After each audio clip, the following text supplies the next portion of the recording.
I am here to talk about the legal issue that I have found and recreation, and we are standing in the Florida Keys Eco Discovery Center, and I thought I would use this as some of the different examples to kind of really bring some of these exhibits to life and feature why my legal issue is important and what I think we can do about it. So first, I would like to bring our attention over here to this exhibit, which really shows a great depiction of where we are in South Florida, and it really gives a great reference of what these resources are that I'm going to be talking about and why recreation is so important down here and what I think we can do to safeguard ourselves as a government entity.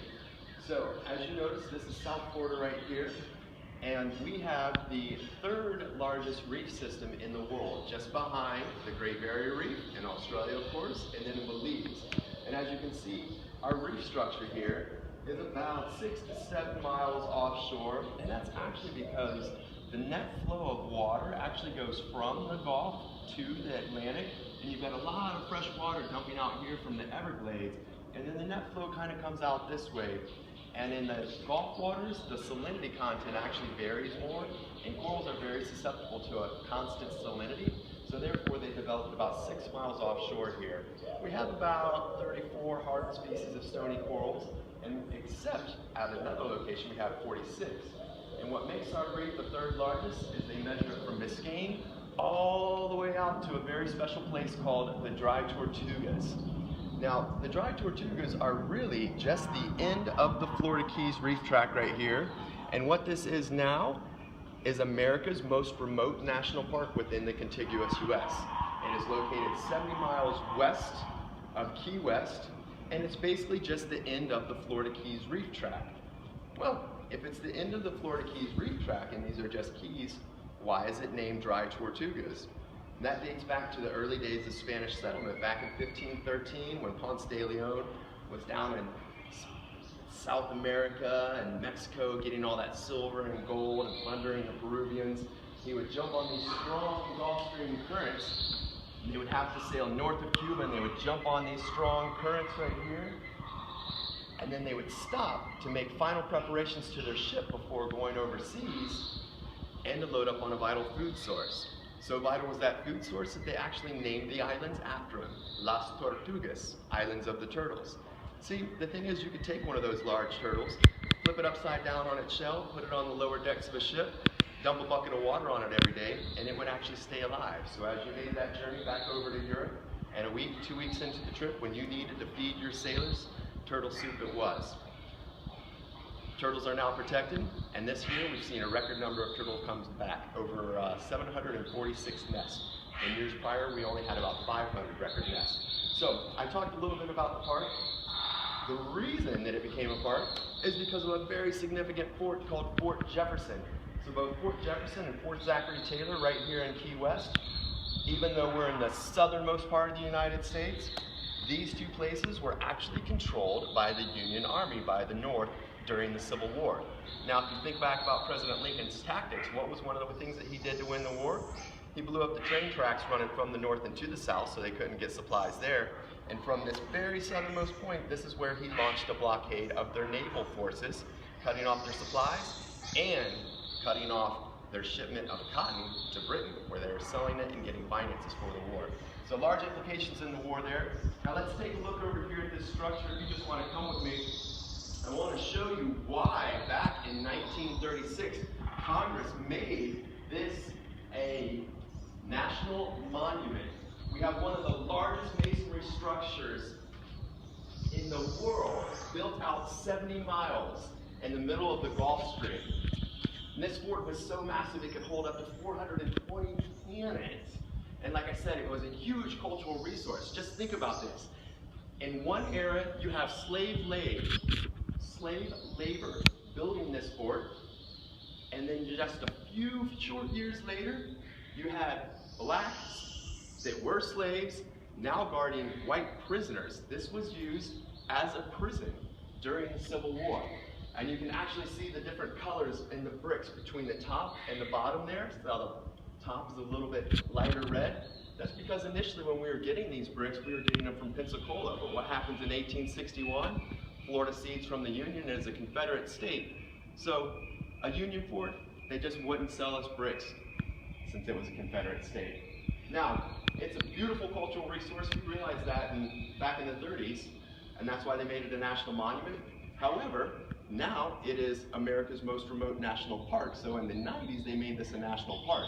And the reason they made it a national park is because of all the marine life that we have out there, all the submerged resources that we have out there, all these beautiful shipwrecks that you can dive on and that you can snorkel from Spanish ships that went down many, many years ago. Now, we have a little 3D video over here that I'd love to show you, and this is one of these submerged cultural resources that I'm talking about. Now, this is in 3D. It's probably not going to transition to the video, but you can see just this beautiful living reef right here of a ship called the Windjammer that ran aground in the late 1800s. And this is one of the things that I want to do. I want to be able to take our park guests on a guided snorkeling tour so I can talk about these hard stony corals, so I can talk about these soft corals, because although coral is in the animal family, it actually has a plant that lives inside of it that photosynthesizes, and it secretes a hard mineral shell. So it's an animal, it's a plant, and it's a mineral, it's a rock. It's a very special thing, but it's also delicate, so we don't want people to damage it. And so we just transformed into our next segment now. We've talked a little bit about the cultural resource. We've talked a little bit about the beautiful natural resources. Let's bring it back over here. Let's take another second to really look at what this park is all about and what the issue is that I'm trying to address. If you look right here on the wall, you'll see not only is this America's most remote national park within the contiguous U.S., it is also America's most submerged national park within the United States. Over 99% of it is underwater. Now, we do tours every day. We do history tours, ranger guided tours. 99% of it is underwater, and we don't do any snorkeling tours. Why? Because it is so remote. We only have trained medical staff to the certification level of EMT. Definitive medical care is more than 2.5 hours away. And so therefore, our management team thinks that legally, liability-wise, it would be better for us not to do a snorkeling tour. So then, I cracked the book a little bit. I came across this section. Sovereign governmental immunity. Sweet! Case closed. We can't be sued. Let's do it. You know, my boss is probably not going to buy off on that. The fact that it's the government, they might want something a little more thorough. So I'm going to use this opportunity to dive into a little bit of case research and see what we can find. Put your flippers on. Let's see what we have in here. Safety net. You might need a safety net. Good medical stuff right here. What do we come across right here? FTCA, Federal Tort Claims Act.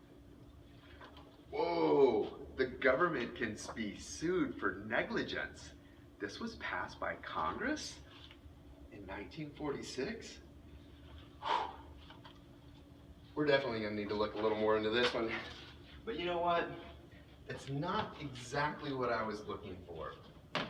What I really wanted was something that just jumped out and said, government, safety, negligence, something along those lines. And hold on, let's take one more dive. Government, safety. This case might just scream government and negligence and might uncover exactly what we're looking for. If it was the right side up. So, this particular case, we're going to investigate a little bit. Summers versus the United States. NPS recreational negligence case. Let's take a look at that and see what we could do to transfer some of our risk. After further review of what we uncovered on our most recent dive, the FTCA, or Federal Tort Claims Act, is in full effect, which means that it does take away the government's ability to claim sovereign immunity. And yes, the United States government in specific, even more, the National Park Service has been sued before in a recreational setting. and it's actually happened multiple times before. So therefore, what I wanted to do was try to find a way where we can minimize some of those risks. And one of the things that came to me in the book was doing a waiver or a participant agreement. So I went in and I started looking at some of the different state cases, how Florida votes on some of these participant agreements, some of these waivers, whether they hold up in court or whether they don't. And actually in the state of Florida, they do. As a matter of fact, it's one of 4 states where you can actually contract out even gross negligence. Now, as a Park Service employee, I personally believe that we have a responsibility to our guests, and therefore I'm not going to put gross negligence on this draft of the participant agreement that I'm writing. I am going to just put negligence. However, I could get vetoed on that. But some other things that I am going to include on this participant agreement are things like it should clearly indicate what they're releasing liability for, including negligence, so we will put negligence on there, but it should also list some potential injuries associated with some of the common activities. So we're definitely going to do that. It's definitely going to be written in plain language as well. Some of the other things that it's going to cover is it's going to be more of an exchange of information. That's what's different about the participant agreement over just a release of liability. So we're actually going to talk about what some of these resources are. And then some of the inherent risks. It's going to have a waiver of liability in it, and it's also going to have a section in it for health-related illnesses. So a lot of the guests that we have come out there are a little bit older in years. A lot of them are retirees. It's a very expensive national park to get to, so therefore a lot of the people are a little bit older. What are some of the medications that they may be taking as well? I think that's an important factor. Some of the other guests are really young that come out there, especially during the summer.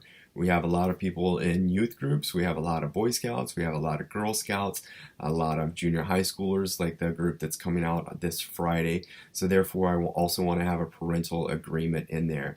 And one of the models that I came across in the book that I really liked a lot is here on page 120, and it's the personal fitness training program right here. This is a participant agreement here.